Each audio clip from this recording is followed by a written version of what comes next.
We're starting this hour with Maine Democrats choosing a new U.S. Senate nominee to replace Graham Plattner. It's a key race that could help the party take back the Senate. Right now, 601 delegates are gathering in Bangor for a nominating convention to decide between the two remaining candidates. That's former state Senator Troy Jackson and Bioscience CEO Sandra Pelletier. The process is scheduled to begin 1 hour from now. Each candidate will give a roughly 5-minute speech before the voting begins. But Jackson is the heavy favorite to secure this nomination, with his campaign saying that hundreds of delegates plan on backing him. Jackson is a progressive candidate and fifth-generation logger. He first ran for office as a Republican back in 2000, losing a race for the Maine House. 2 years later, he won a state House seat as an independent. He later joined the Democratic Party, was elected to the Maine Senate, and then rose to become Senate President from 2018 to 2024.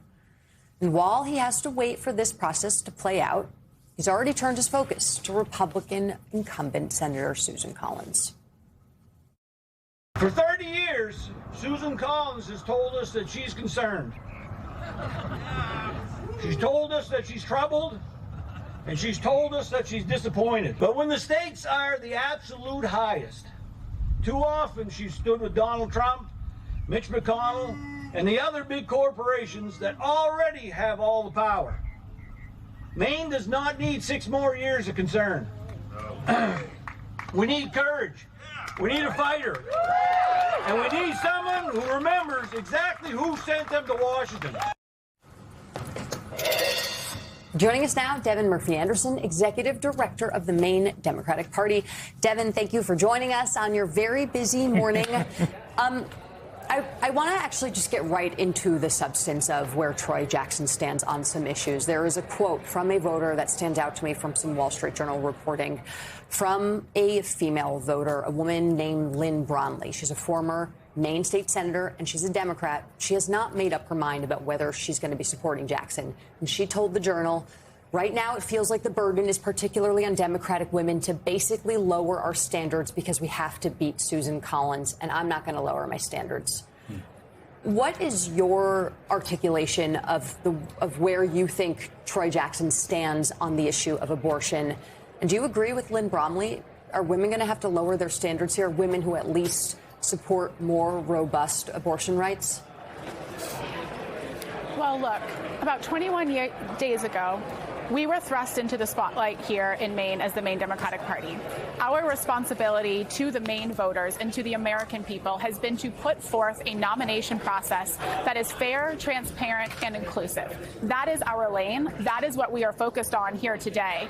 As we can see, just last weekend, we had over 17,000 Maine Democrats cast a vote in that nomination process. That grassroots energy, that momentum is what you're seeing behind me here in this room as delegates are already filing in with doors opening just 30 minutes ago.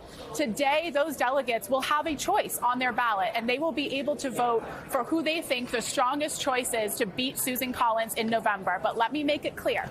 Regardless of the issues here that you're bringing forth, and regardless of what happens here in this room, we know that Susan Collins will be retired in November because she is as vulnerable as she has ever been in her 30 years in the United States Senate. She has betrayed us at every single turn. She has written a blank check to ICE, which we saw play out in the most horrific manner just last week with a shooting in broad daylight here in the streets in Biddeford. And so we feel very confident that Susan Collins is going to be retired in November, and that this process is going to produce the strongest candidate to do that. Devin, you mentioned a fair, transparent, and inclusive process. And I will say, talking to Democrats kind of even around the country who don't live in Maine or watching how quickly you guys were able to put something like this together, they've given you guys a lot of kudos. I think there's a lot of questions about what they could have, should have, would have done in 2024 that would have looked maybe similar to this. But I do wonder, in this kind of fast-tracked, compressed process that, as you said, was fair, transparent, and inclusive, there still is, for Maine voters, 154,000 of them who voted for Graham Plattner, despite all the things that were issues at the time of voting. What do you say, and how do you, as a leader of the party in Maine, how are you guys going to make sure those voters continue to feel heard, even though they chose someone else? So our movement to beat Susan Collins is larger than one person, and it's larger than one campaign. And so when we were tasked with this 21 days ago, our team, a small, very talented group of young people, we grounded ourselves in the principle that our responsibility was to put forth the most inclusive process that we could, that was A, viable, to be executed logistically, and B, viable legally. And so this was the most expansive process that we had the ability to put forth on this compressed timeline. And I can tell you right here that the grassroots momentum that we've seen of Democrats across this state engaging in this process as volunteers for campaigns, helping collect signatures,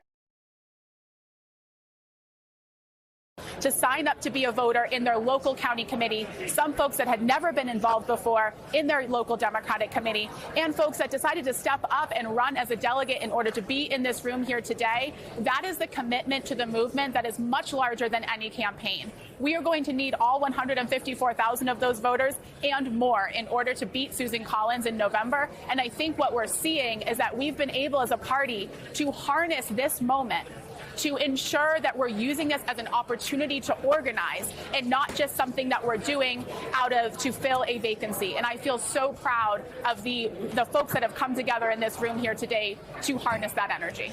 Devin, really quickly, have you or the leadership team at the Maine Democratic Party talked to Graham Plattner about what his involvement looks like over the next few months? Are you guys going to utilize him? Is he going to be hitting the road with Troy Jackson, as Troy Jackson did for him? So I'll let Troy's campaign speak for themselves on this, but for us at the Maine Democratic Party, we have been hyper-focused on delivering this process. There has been very little room for us to focus on anything else because, as you mentioned a few moments ago, the eyes of the nation are on us. We are fully eyes wide open as to the stakes of this race. We understand what flipping the Senate could mean for Washington, D.C., and we know what it means for the American people. Again, this is the first election where Susan Collins is going to have to face us Maine voters after repealing Roe v. Wade by casting the decisive vote to confirm Justice Brett Kavanaugh. This is also the first election where she's going to have to face us after being responsible for the ACA tax credits not being extended. We have thousands of Mainers in our state now who do not have health insurance because of her vote to advance the big, beautiful budget bill. And so what I want to say to everyone in this state and to everyone watching is we understand. We understand the stakes of this race. We understand the responsibility as Maine voters that we have to our great nation to deliver for you. And so the Maine Democratic Party has, again, grounded ourselves in that principle of providing a process that is fair, inclusive, and transparent for both delegates to get involved, which every single Maine Democrat did, including, of course, Graham Plattner voters, who are an important part of our party and our base, as well as candidates who stepped up to meet this moment as well.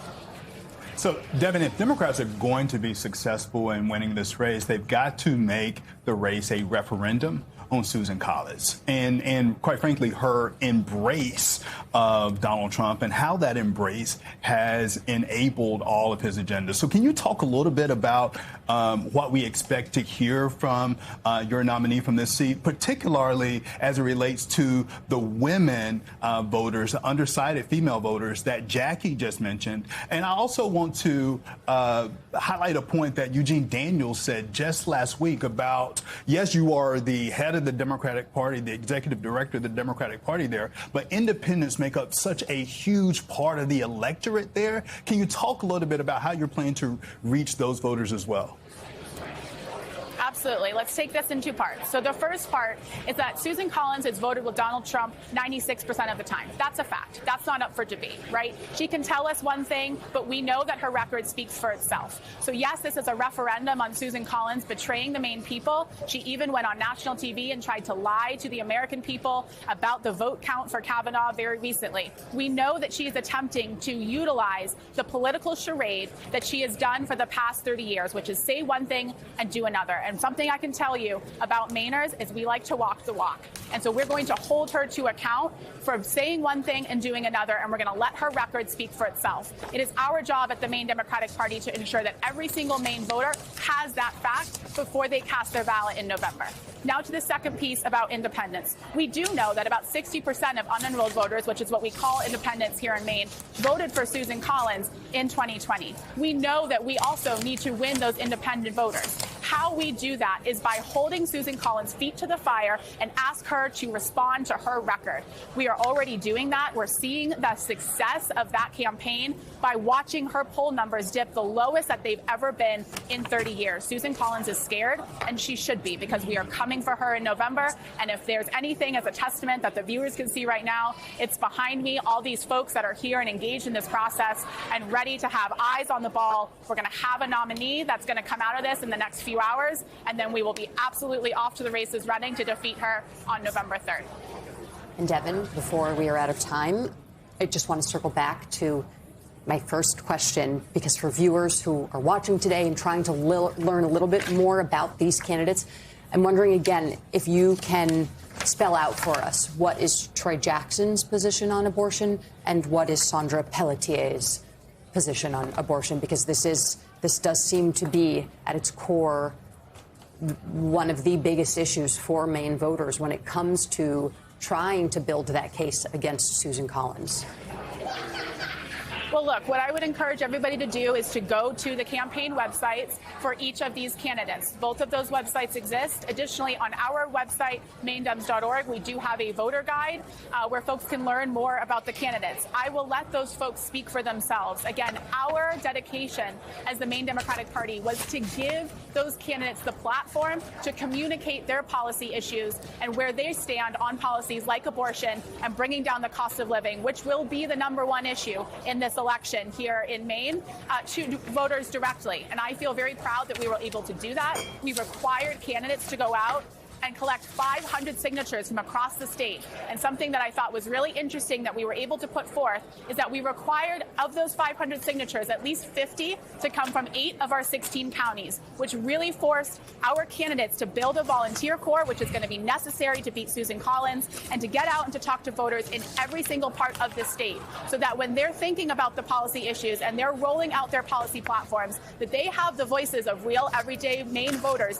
in their ears, and they are connected with their pulse, right, of what we have going on the ground and what matters to us Mainers the most. Executive Director of the Maine Democratic Party, Devin Murphy Anderson, on a very busy morning. And I will say, if every Democrat is as zeroed in on Susan Collins as you were just now, you guys are going to have, she's going to have quite a run this year. So thank you very much for joining us. We're fired up. Thanks for having me.